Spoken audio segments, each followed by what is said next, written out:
While there's a lot of overlap between B2B and B2C customer experience, there are things that sometimes feel a little different. Let's talk about that today on the Experience Action podcast.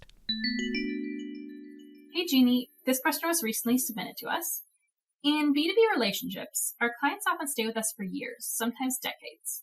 What are some of the ways we can keep that experience fresh and engaging over the long haul, especially when our service itself doesn't change all that much?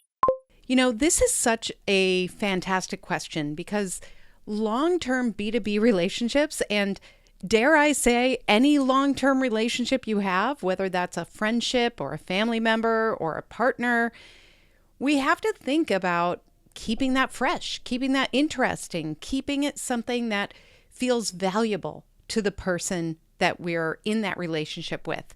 And so B2B relationships that are long-term like this, they can be both a gift and a challenge. It's very, very easy to become complacent. It's very easy to look around and think, well, everything's working, so that's all we really have to worry about. But if all we're doing in a long-term B2B relationship is essentially sending invoices, then we are missing opportunities to enrich the relationship so that there is no question when that new vendor comes along and says, hey, we might have an offer for you.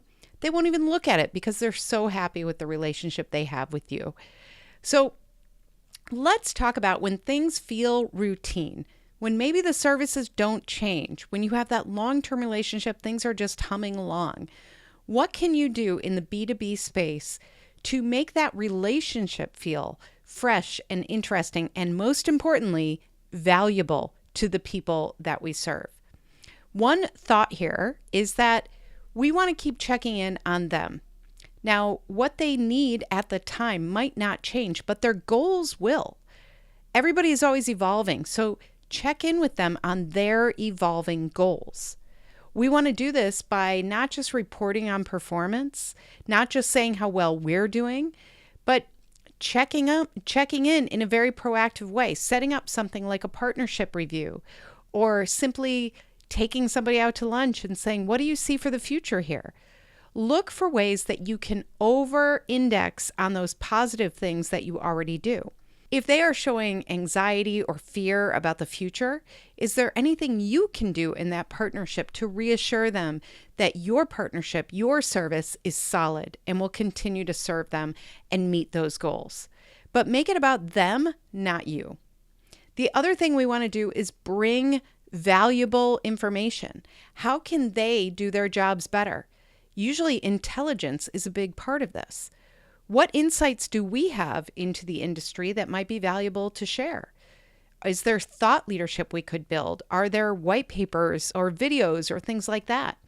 Better yet, can you invite your customer to be a part of that? Can you invite them to share their insights and maybe even promote them through those thought leadership avenues? People love to be included, and when you can really showcase your customers, that is telling the rest of the world that you are a great partner as well. Now, one of my favorite things to look for in a long-term relationship are ways to celebrate milestones. We all love this. We celebrate birthdays, we celebrate anniversaries. In our personal lives, we might mark the occasion that we moved into our house or the first time we went on a date with our spouse, all sorts of fun little milestones. So think about how when you go through this relationship, what are those important milestones for your customers? And how can you celebrate those? Now, the person who asked this question mentioned that sometimes these relationships go on years or even decades. Could you celebrate those anniversaries? Could you make it about them? Can you give them some partnership swag? Can you invite them into a process that maybe they don't get to see very often?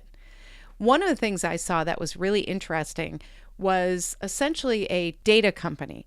They were providing a server farm, essentially, where they said, okay, we are going to provide all these servers, so you have your data and it's all safe. Great. But all of that happens in the background. So once somebody hit a year with them, they actually had a process where they would invite them in to see how this all worked. It was a really special thing because most people are not invited to see the background, to see what happens behind the scenes. So some of these milestones are perfect opportunities for that.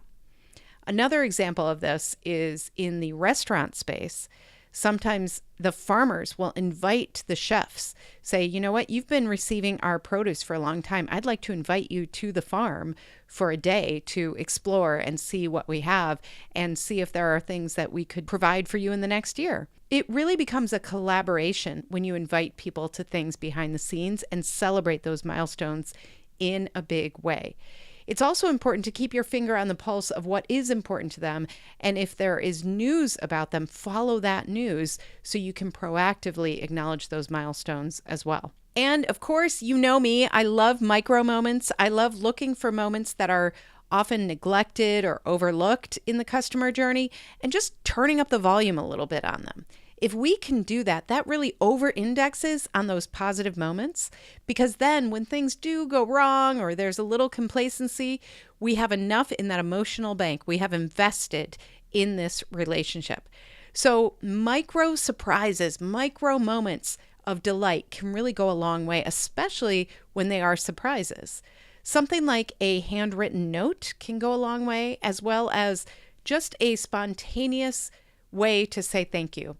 I was actually in one of my clients' offices. It was a large insurance company.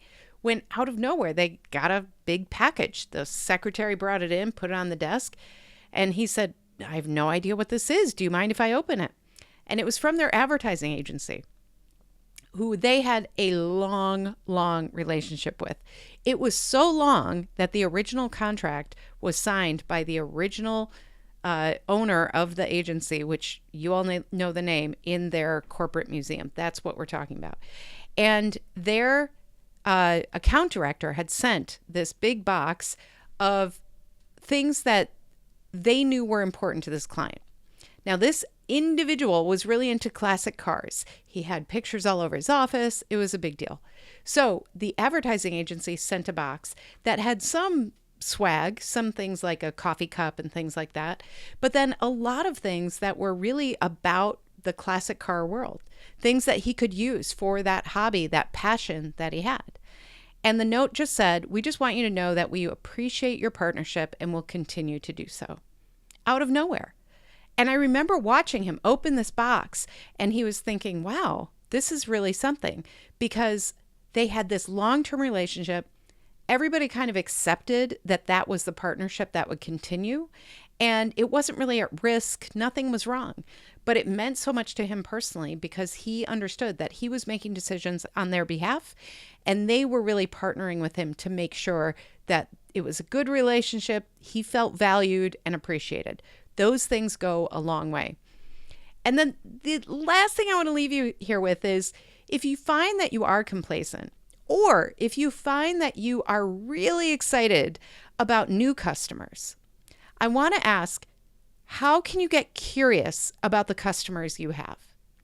Those long-term relationships, how do we still show up in a way that we can continue to serve them, continue to make sure that the experience changes, even if the services don't? Really, it's about curiosity.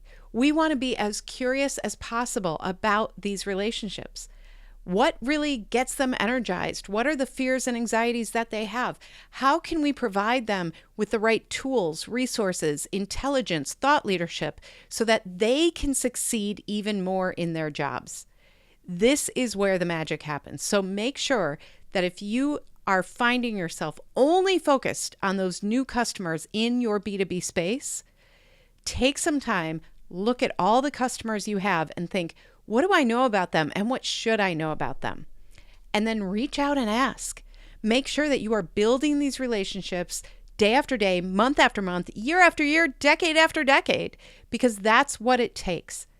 Sometimes we do get complacent and we assume, we think, well, they have to use us because of XYZ.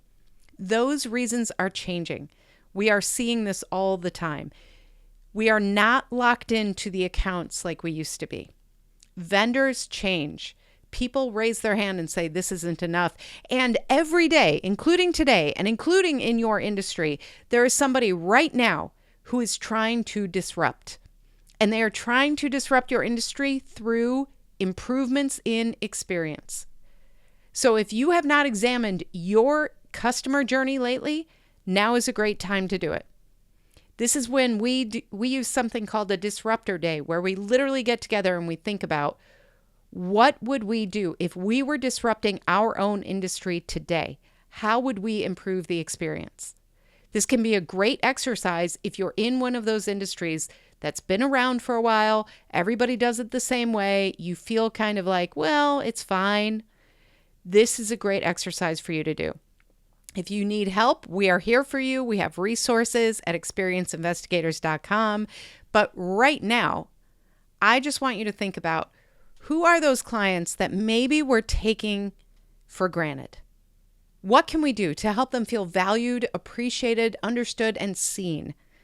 What can we do to stay curious so that we can continue to serve them in the best possible way? And what can we do to change the experience for the better, even when the service or product doesn't change? This is such a great question. I appreciate all of your questions so much. Do not be shy. Check out askjeannie.vip so you can leave your question. You can either record it, or if you're uncomfortable with that, you can leave us a message and we will record it on your behalf. I am so excited that you're here. We have so many exciting things coming up. If you are looking for events, they are coming up at experienceinvestigators.com. And I cannot wait to talk to you next time. Thanks, everybody.